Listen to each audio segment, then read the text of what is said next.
Hi అండి, అందరికీ నమస్కారం. నేను మీ శ్రావణి. అందరూ ఎలా ఉన్నారు? ఈరోజు వీడియో వచ్చేసి చాలామందికి హౌస్ వైఫ్ అంటే ఏముందిలే అనుకుంటారు. కానీ హౌస్ వైఫ్ అంటే అంత ఈజీ కాదండోయ్. పొద్దున్నే లెగడం ఆలస్యం, టిఫిన్లు వేయాలి, పిల్లల్ని స్కూల్కి పంపించాలి, హస్బెండ్ ఆఫీస్కి పంపించాలి, ఇంట్లో ఉన్న పిల్లల్ని చూసుకోవాలి, అంట్లు తోముకోవాలి, ఇల్లు ఊడ్చుకోవాలి, బట్టలు ఉతుక్కోవాలి, ఆరినవి మడత పెట్టుకోవాలి, ఎక్కడ సర్దుకోవాలి, ఇల్లు మాపేసుకోవాలి, వంట చేయాలి, పిల్లలకు బాక్సులు పంపించాలి, పడుకున్న పిల్లలు లేచేలోపు మొహాలు కడుక్కొని కడుపులో ఎంత పడేసుకునే లోపు ఏదో ఒక పని గుర్తొస్తుంది. ఆ పని కాస్త కంప్లీట్ అయ్యేలోపు సాయంత్రం అయిపోద్ది. మళ్ళీ ఈలోపు పిల్లలు భర్త మళ్ళీ ఇంటికి చేరుతారు. వాళ్ళకి స్నానాలు, హోంవర్క్లు అన్నీ కంప్లీట్ అయ్యేలోపు వంట కూడా పూర్తవుతుంది. వాళ్ళకి ఇంత పెట్టి మనం కడుపులో ఇంత వేసుకొని వాళ్ళని పడుకోబెట్టి మనం తిన్నవి కాస్త తోముకొని ఇల్లంతా ఎక్కడెక్కడ సర్దుకొని అప్పుడు పావలించాలి. ఇద్దరూ స్కూల్కి వెళ్ళే పిల్లలు ఉంటే ఓకేనండి. ఒకళ్ళు వెళ్ళి ఇంట్లో ఇంకొకరు ఉంటే మాత్రం వాళ్ళతో సినిమాని చుక్కలు చూపించేస్తారు ఇంట్లో ఉన్న వాళ్ళకి. ఇదంతా సగమేనండోయ్. ఇంకొక సగం చెప్పనా?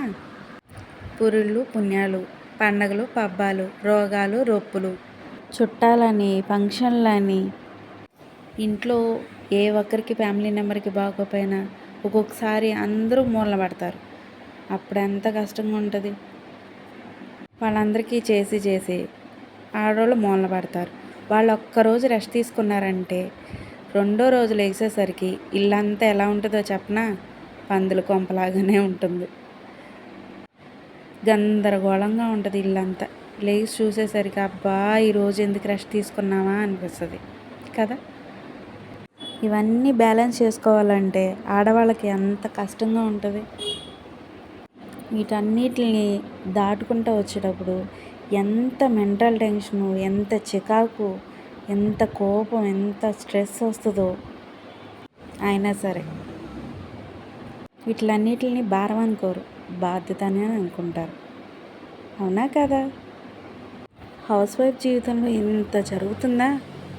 కానీ కొంతమంది ఉంటారే, ఏముందిలే మీది అని అన్నప్పుడు వస్తుందండి కోపం. పీక్ స్టేజ్లోకి వెళ్తుంది కదా. సో మీరు రెస్పెక్ట్ ఇవ్వకపోయినా పర్వాలేదు, చులకనగా మాత్రం చూడొద్దు. సో ఇదండి హౌస్ వైఫ్ల రొటీన్ లైఫ్. ఈ వీడియో మీకు నచ్చితే కనుక లైక్ చేయండి, షేర్ చేయండి, కామెంట్ చేయండి, సబ్స్క్రైబ్ కూడా చేసుకోండి. ప్లీజ్ సపోర్ట్ చేయండి. ఇంకొకటి మర్చిపోయానండు, ఉద్యోగాలు చేతి పనులు చేస్తా, కొన్ని ఇంటి బాధ్యతలు తీసుకొని భర్తకి సాయం కూడా ఉంటున్నాం కదా.